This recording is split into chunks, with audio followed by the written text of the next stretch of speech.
I've said for a while now, watch his rallies. Listen to his words. He tells us who he is.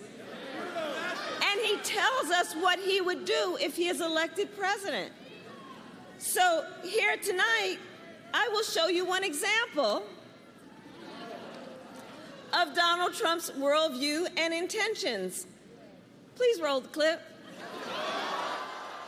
The worst people are the enemies from within. The enemy from within. Those people are more dangerous, the enemy from within, than Russia and China. These people should be put in jail the way they talk about our judges and our justices. Now, if you had one really violent day, one rough hour, and I mean real rough. I think the bigger problem are the people from within. We have some very bad people. We have some sick people, radical left lunatics. And I think they're and it should be very easily handled by, if necessary, by National Guard, or if really necessary, by the military.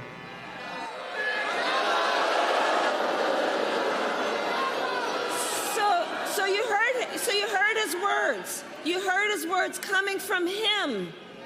He's talking about the enemy within Pennsylvania.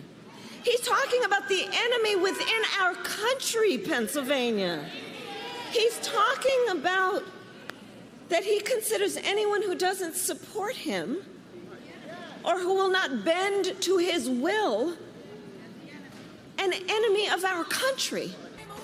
You've been listening to Vice President Kamala Harris at a campaign rally in Erie, Pennsylvania, delivering some of her sharpest and strongest attacks to date against Donald Trump. She went right after his comments about using the military against American citizens, who he calls, quote, his words, the enemy from within. And she even played those comments on a big screen in the arena. I don't even know that we've seen that before. She also said, which I wrote down, he's referring to anyone who doesn't support him, anyone who will not bend to his will. Those were part of her remarks. Joining me now is Stacey Abrams, voting rights activist and former Democratic leader of the Georgia House, who I know was watching that rally as well. So it's great to see you. Thank you so much for joining me. And I want to talk to you about so much, including voter suppression efforts out there and the state of Georgia.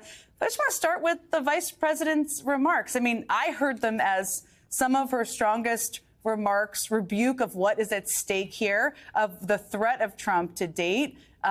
When you hear, and I want to ask you something that she's kind of asking us all to do, so let's talk about what he's saying and what it means. When you hear Trump talk about the enemy from within, what do you hear? I hear echoes of Viktor Orban, of Vladimir Putin, of Nicolas Maduro. Autocrats begin by vilifying the press, demonizing and dehumanizing their opponents, and co-opting the judiciary. And he's already done the first two. And now he's coming after the third, which is to, instead of us being opponents, he's calling us enemies. You dehumanize someone by saying that they don't possess an equality of spirit and equality of capacity. And when he calls other Americans the enemy, when he says that he should send the National Guard or even the military after American citizens, he is doing his best to say that the only way to survive as a country is to essentially abdicate responsibility to the Constitution. And we should not be surprised by this, because he's been building up to it, and he has promised us this is what he intends to do. And because we have a Supreme Court that he has co-opted that has said that he can't be prosecuted for doing so, we should be deeply concerned. And I think the vice president is absolutely correct to not only call out his rhetoric, but to remind us that rhetoric becomes policy if he becomes president. No question about it. We have to listen to what he says. He said things he was going to do in 2015 and 16, and then he did them. I want to pull on a thread you just mentioned, because this has been something I've been thinking about a lot, too, is when you are echoing dictators, when you're trying to crush the media, when you are trying to silence people out there, make it harder to vote, that's not a sign of strength. It's actually a sign of weakness. Dictators are weak because they can't get elected of their own regard. But if you're the Harris team, what do you do to combat that? Because that is still the perception some people have. It's hard to take the abstract and make it real. And I think she's doing exactly the right thing, which is pulling on recent comments, showing the words coming out of his own mouth, and then connecting the dots to our lived reality. This is the same man who said he was going to eliminate abortion and pack the Supreme Court to steal a woman's right to choose. So we can no longer assume, I think during the first administration, they said, take him seriously, but not literally. We now have to take him literally. And I think what she's doing so effectively is connecting the dots between his rhetoric and the real policies that he's put in place and that he will put in place. If you overload people and say he's just crazy or I think unhinged is the right word, but then you have to bring it back to their lived experience and their reality. He will take away that $35 cap on insulin. He will eliminate access to capital for small businesses, especially those owned by minorities. He will do what he can to put people back in jail and to turn this into a police state because, as you said, he is a weak man who was relying on the military power and his ability to undermine others to prop himself up. Let me ask you about some of the strategies that she's deploying and what you think works and doesn't. Because one of the groups that people are voting across the country right now in all the key swing states, including they will be in Georgia this week as well. One of the key groups that she needs to continue appealing to is obviously young voters, including young black men. And there's been some polls lately. I'd love to know your take on them. But first, I want to play something that former President Obama said this last week, I should say, about this and see what you think of it. So let's play that and we'll talk after. On the other side, you have someone who has consistently shown disregard, not just for the communities, but for you as a person. And you're thinking about sitting out, and I'm speaking to men directly now. Part of it makes me think that, well, you just aren't feeling the idea of having a woman as president. And you're coming up with other alternatives and other reasons for that. So as you know, I worked for him for 10 years. He had a lot he wanted to get off his chest there. There's a lot packed in. I mean, he touches on sexism, apathy. I think a lot of people are trying to answer this question. But what do you think is driving younger black men to Trump? And what do you think at this point the Harris team can do about it? I would say two things. One is that Vice President Harris has been very intentional from the start of this campaign to treat every single voting cohort with the respect they are due, meaning she does not take anyone for granted, and she has worked hard to cultivate and curate policies that speak to their needs. That said, sexism is, of course, still part of our American politics. There's a reason she's only the second woman to ever hold the nomination to be president of the United States. Sexism is a part of it. But we also have to recognize that for young black men in particular, they have had a very difficult time in the last 15 years. And Donald Trump has been part of that. But so have the policies he plans to reinstate. Policies like stop and frisk do not target universally. They target young black men.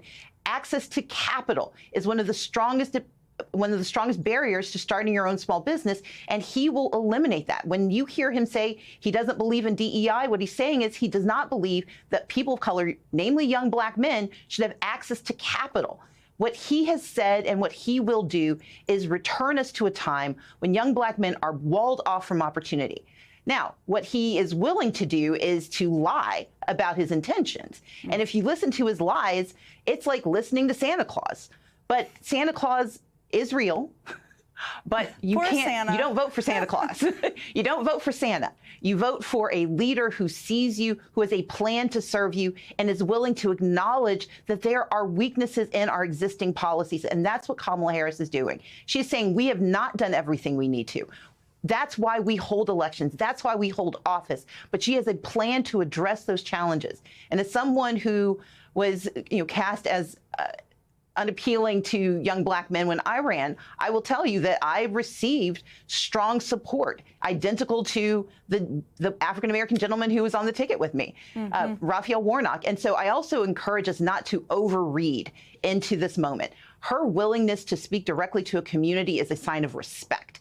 And the fact that there is a weakness or a softness in the numbers does not mean that that's how Election Day is going to show up. What that is saying is that this is a population that needs to hear more, and she's responding to that need by answering the call and putting out an agenda and saying, here I am, ask me questions, I'm ready to serve you. Such an important reminder. What happens on Election Day is the most important thing. And you and I have talked about sexism before, which is certainly alive and well in lots of worlds, including politics. Okay, I listened to and then I read the whole transcript, too, because I always learned so much from you about voter suppression, about what we should be watching. You have this amazing new podcast with Crooked Media. I recommend it so highly for anybody who wants to learn and be prepared for what to watch. But you've been sounding the alarm for years, and you recently noted that there have been 291 restrictive bills introduced in states across the country related to voting. 291. That's a shocking number. And one of those states is, of course, your home state of Georgia, where the Georgia State Election Board approved a new rule that would require a hand count of the number of ballots cast on Election Day. I will tell you, first of all, in my neighborhood party, my neighbors have asked me about this and what the impact would be, because people care so deeply about what's happening in Georgia and so many states. First of all, let me ask you, because you've been following this closely, do you see any scenario in the next 22 days where that issue is resolved before Election Day? Well, yes. Right now, there is a pending court case, and we are hopeful that the judge listening will require the state election board to actually follow the law. What they have done is put in place rules that they would like to follow, but the law is clear. This is a ministerial post. They have absolute responsibilities, and their intention is to sow chaos, to put failure points in the system. But I also encourage folks to start voting early. Early voting starts tomorrow in Georgia. You can vote from October 15th to November 1st. And one of the best ways to counter the bad actions, and let's be clear, the state election board is the latest in a line of bad actions perpetrated by Republicans, starting with Governor Brian Kemp and supported, unfortunately, by Secretary of State Raffensperger, that have weakened access to the polls since 2020. That said, we can win anyway by understanding what their intention is and doing our best to overwhelm the polls with our presence. Our votes are our voice, and that's how we can win.